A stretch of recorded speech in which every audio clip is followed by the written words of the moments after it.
कानून 8 अप्रैल को पूरे देश में लागू हो चुका है। इसको लेकर पश्चिम बंगाल समेत कई राज्यों में प्रोटेस्ट भी हुआ।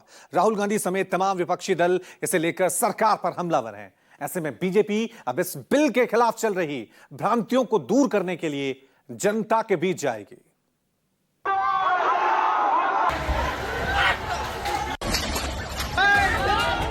वक्फ कानून देश भर में लागू कर दिया गया। कई जगह इसके खिलाफ धरना प्रदर्शन हो रहे। पश्चिम बंगाल के कुछ इलाकों में हालात हिंसक हो रहे और सीएम ममता बनर्जी ने इस कानून को पश्चिम बंगाल में लागू करने से मना कर दिया। इस बीच बीजेपी ने इसे मुस्लिम समाज के फायदे का बिल बताते हुए इसके प्रचार प्रसार की तैयारी करने में जुट गई। इसको लेकर बीजेपी मुख्यालय में बड़ी बैठक बुलाई गई, जिसमें पार्टी अध्यक्ष जेपी नड्डा, केंद्रीय मंत्री किरेन रिजिजू, संगठन महामंत्री बीएल संतोष समेत कई राज्यों के बीजेपी नेता मौजूद रहे। केंद्रीय अल्पसंख्यक मंत्री किरेन रिजिजू इस कानून को बारीकी से सभी पदाधिकारियों को समझाया। बीजेपी अध्यक्ष जेपी नड्डा और संगठन महामंत्री बीएल संतोष ने भी इस कानून को लेकर पार्टी के नेताओं को जानकारी, ताकि पार्टी नेता आम लोगों को इस बिल का फायदा समझा सके, मुस्लिम समुदाय की तरफ से पूछे जाने वाले सवालों का माकूल जवाब दे सके। जिस तरह से मुस्लिम समाज के ठेकेदारों ने निजी स्वार्थ के लिए वक्फ संशोधन विधेयक के बारे में दुष्प्रचार किया, उस दुष्प्रचार को समाप्त करने के लिए और लाभार्थियों तक वक्फ संशोधन बिल के लाभों को पहुंचाने के लिए स्वाभाविक तौर पर भारतीय जनता पार्टी के कार्यकर्ता सामान्य मुसलमानों तक जाएंगे। पार्टी वृहद स्तर पर वक्फ कानून की जानकारी के लिए आउटरीच कार्यक्रम चलाएगी। इसको लेकर पूरी योजना भी बनाई गई। सांसदों और विधायकों को दिशा निर्देश भी जारी किया गया, ताकि बिल को लेकर जो भ्रांतियां विपक्ष की ओर से फैलाई जा रही है, उस दुष्प्रचार को रोका जा सके। बीजेपी 3 स्तर पर कार्यक्रम चलाएगी। राज्य स्तर पर मुस्लिम समाज के धार्मिक नेताओं के साथ टाउन हॉल मीटिंग्स का आयोजन, वकीलों, शिक्षकों, डॉक्टर्स, कलाकारों, मीडिया इन्फ्लुएंसर्स के साथ संवाद, ईसाई समाज के लोगों के साथ संवाद बैठकें, महिला नेताओं के साथ विशेष संवाद और टाउन हॉल, सांसदों और विधायक अपने क्षेत्रों में संवाद सभाएं करेंगे। जिला स्तर पर मुस्लिम समुदाय के प्रभावशाली लोगों के साथ संवाद, प्रेस कॉन्फ्रेंस और प्रेजेंटेशन का आयोजन, युवा मोर्चा द्वारा विधानसभा स्तर पर संवाद कार्यक्रम, मंडल स्तर पर घर घर जाकर जनसंपर्क और प्रचार, महिला संवाद और मुस्लिम महिला संपर्क की विशेष योजना।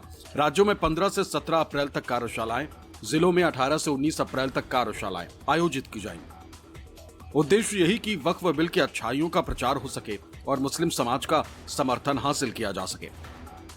इस से संविधान सुरक्षा, सामाजिक न्याय और सुशासन के काम के खिलाफ से संविधान करने वाली पार्टियां से सड़कों पर उतरकर से शाहीन बाग बनाने का एक प्रकार से धमकी देती है। मुर्शिदाबाद में हिंसात्मक चेहरा देखने मिलता है। कहा जाता है हम संविधान नहीं मानेंगे, और यह सब किया जाता है संविधान बचाने के नाम पर। तो जाहिर सी बात है कि जो प्रभावित पक्ष है, जिसका सकारात्मक प्रभाव इस कानून से पड़ेगा, वो भी अपनी बात घर घर तक पहुंचाएगा। और इस दिशा में अगर पसमानदा, गरीब, आगाखानी, बोहरा मुस्लिम अपनी बात को घर घर तक पहुंचा रहे हैं कि कैसे ये कानून उनके अधिकारों को सुरक्षित रखता है, तो मुझे लगता है इसका तो स्वागत होना चाहिए। कार्यक्रम की निगरानी के लिए बीजेपी ने राष्ट्रीय महासचिव राधा मोहन दास अग्रवाल के नेतृत्व में टीम भी गठित की। संघ और वीएचपी भी बीजेपी के इस अभियान का सहभागी बनेगा।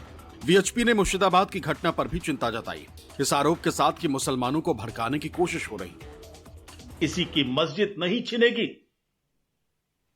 किसी की दरगाह नहीं छिनेगी, छिनेगा तो वक्फ बोर्ड के नाम पर चल रहे लैंड माफिया ने, जो कई वर्षों से अरबों की संपत्ति को अपने कब्जे में किया था, उनकी लूट समाप्त हो सकती है।